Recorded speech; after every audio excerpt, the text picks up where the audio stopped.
You are muted, Charmaine. Take two. Let's start Welcome again. to our Street Smart Investors to tonight's Facebook Live. I am super excited. I have Adam here as my guest speaker. If you don't know me by now, Charmaine, head property coach at Positive Property. If you can hear me loud and clear, just type in the chat G to G, good to go. If you are watching live tonight, hashtag live. And if you are watching the replay, hashtag replay. Now, I'm excited to have Adam back in the hot seat, or in the gracious seat, should I say, because for those that haven't met Adam before, Adam works very closely with Positive Property in sourcing the right investment properties for our members. And tonight's session is all about how to get your first 100K.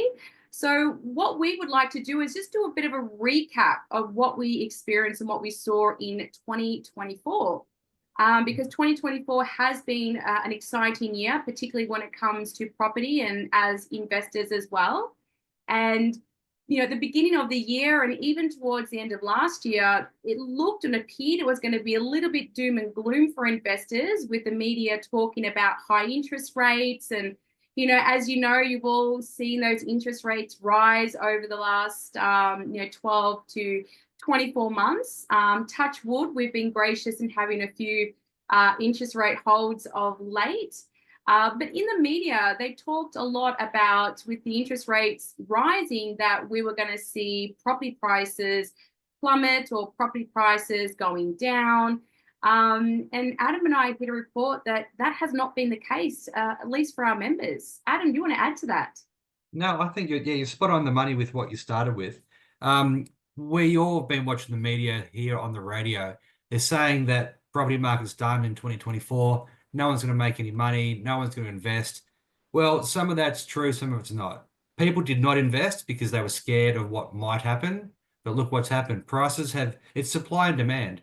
I've used this word many times.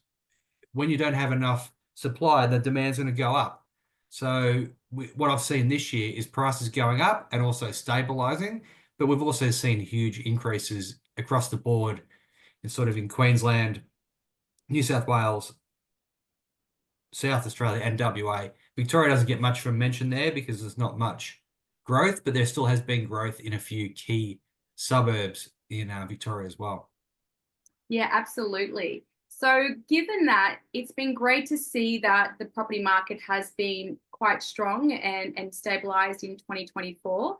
And obviously there was a little bit of scare with the media, which meant, as Adam said, a lot of your, novice investors or mum and dad investors, a lot of people, when they're investing in property, the one metric that they really focus on and they look at is the interest rate. Yeah. And as a property coach, yes, it's important for me to ensure that my members are able to afford the properties, because we have seen with high interest rates, your cash flow calculators may be breaking even or holding costs, which was very different than what we saw in cash flow calculators pre-COVID. Obviously, COVID times, low interest rates, your properties cash flow were highly positive cash flow. But like I said, a lot of your novice investors who purely base investing just on the interest rate of loan have actually missed out on the market in 2024. Now, for those that listen a lot to what George has to say, he's always talking about, when you are looking to invest in property, there are many different metrics that we need to look at. So yes, we want to make sure we can afford to hold the property, and interest rate is one small metric. But as Adam said, we want to be looking at demand supply ratio. We also want to be looking at past historical data. What happens when interest rates go down? People start buying again. Property prices go up. So when you understand this, buying when the interest rates are high are actually a really good time to invest, because if you look at historical data with interest rates are always up and down, right? And we know that the inflation is starting to curb. We know the interest rates are going to come down. It's a matter of timing. We can see the evidence of that because we are seeing a lot of your RBA holding the interest rate. Not to mention, George has mentioned in previous SHRPs as well with finance that some lenders are already starting to reduce their interest rates. So we're starting to get to that point where we're going to start to see a slow in interest rates. So for those that don't base their property investing on interest rates alone and are looking at demand supply ratio, they're working with strategies with positive property and listening to a lot of the content that George has been sharing and talking about, and have stuck it out and brought properties while the interest rates are high, are actually, like Adam said, going to be really well rewarded, because we've seen a lot of growth happen in 2024. And Adam, I'll let you share a little bit of what you've seen. Well, before I talk about the growth, I just want to go about the houses which were built back in 2022, 23, that this is new houses. In Australia-wide, we've built about 173,000.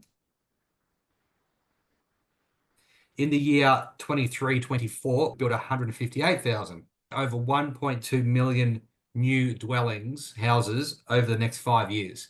So that works out to about 240,000 houses per year. If we're only building 158 or 173,000, it's just not going to be enough to cut it. So No. we're going to have a big downfall there. But because let's moving on to the more positive side, rather than me being all negative about the amount of houses.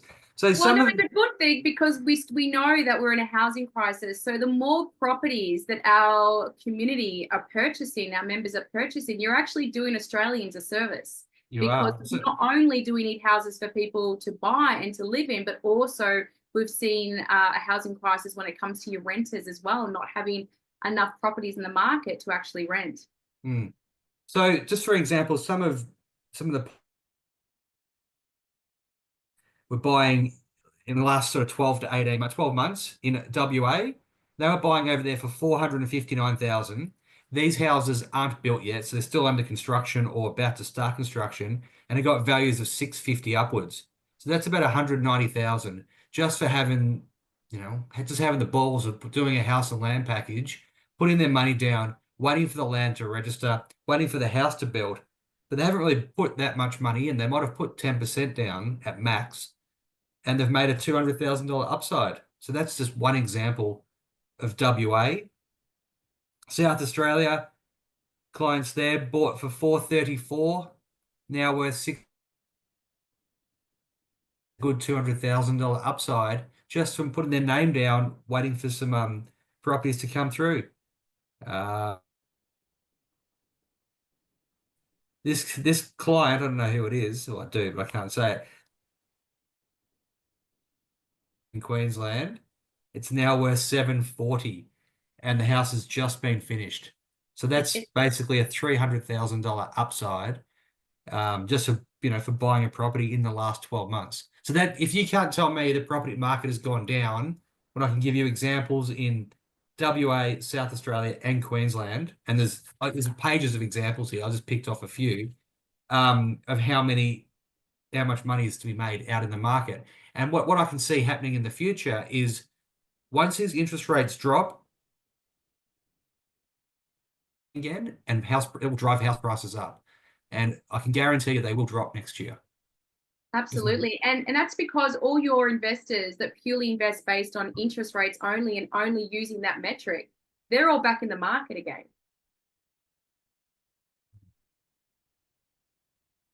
Not stable. I didn't get a word you said then. I was just sharing that when interest rates go down, all your investors that base their buying purely on interest rates alone, they're all back in the market again. 100%. Yeah. Yep. And also the properties that they were out a little bit, say they might have been a $50 or $60 a week holding cost, that holding cost will come down and the property will be neutrally geared. That's what I'm looking forward to. So those members that have been true to the program and trust in the process, like it's going to be an exciting time when interest rates start coming down and you start getting neutrally geared or even possibly slightly positive. For when I've done cash flow calculators, I've noticed most members or most individuals need those interest rates to come down as low as about 5.5% to be breaking even. Slightly positive at 5%, depending obviously on your tax bracket, because that plays an effect. And then anything under 5% generally for most individuals start to come back into positive cash flow. And then not to mention, you know, your rents are going up every year as well, which is really exciting. I think something that's been very exciting for positive property is we just recently had a development, Adam, where we had some vows come in. Do you want to share a little bit about that development and the exciting news? And we'll elaborate more for our members in our private group because we can.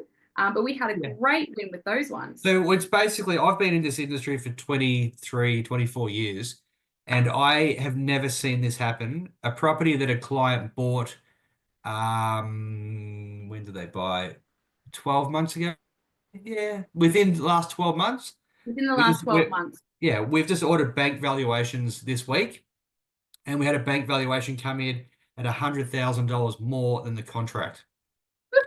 Normally valuers value a product about the same within a few $1,000s either way. But to have a valuation come in at $100,000 over, I've never seen that in 20, 24 years. It's just astronomical. Yeah, so it's very, very whoever exciting. bought in that suburb, which we'll talk about later, they've got instant equity coming their way, so they can reload and go again. Yeah, And just it's the greatest gift. It's the greatest gift. We've got a question here. Ivan asks, a few building companies in WA are in bankruptcy. Shitloads of them. Yeah. I mean, we've seen that over the last few years, a lot of builders going broke, and Adam and I have covered this extensively. So yes, a lot of builders have gone broke, and yes, it's been across all media. What we do here at Positive Property and what Adam and George do is we do very extensive due diligence on all of our builders, and touch wood, we haven't had a builder that's gone broke yet.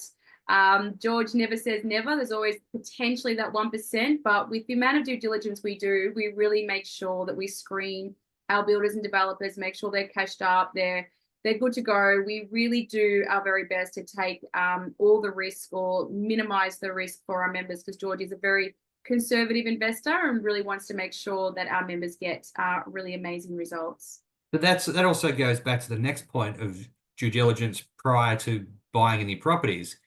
We don't go for the cheapest builder. Your cheapest builder is going to be a race to the bottom, is what I call it. They're just racing to just do as many contracts, but one day stuff will go bad for them. So our builders aren't the cheapest, but as history shows, we haven't had any go down. So you look at how many builders, I forgot the stats, you might remember the stats, but there was a lot of builders who went bankrupt nationally last year. So yeah, I don't quite remember the number off my head. We covered it in our 2-day event. I used to know. But we'll see if we can dig that up for our private group. So look, thank you, Adam. Thank you, team. Look, we're about to step into our private group. Thank you, Street Smart Investors, for joining us tonight in Facebook. If you need more information or would like to get ahead of the game in 2025, just type in the chat hashtag 2025 and one of our team members will reach out to you, because if you thought 2024 was a great year, look out 2025. Yeah. So very exciting times coming up. Definitely. Thanks, guys.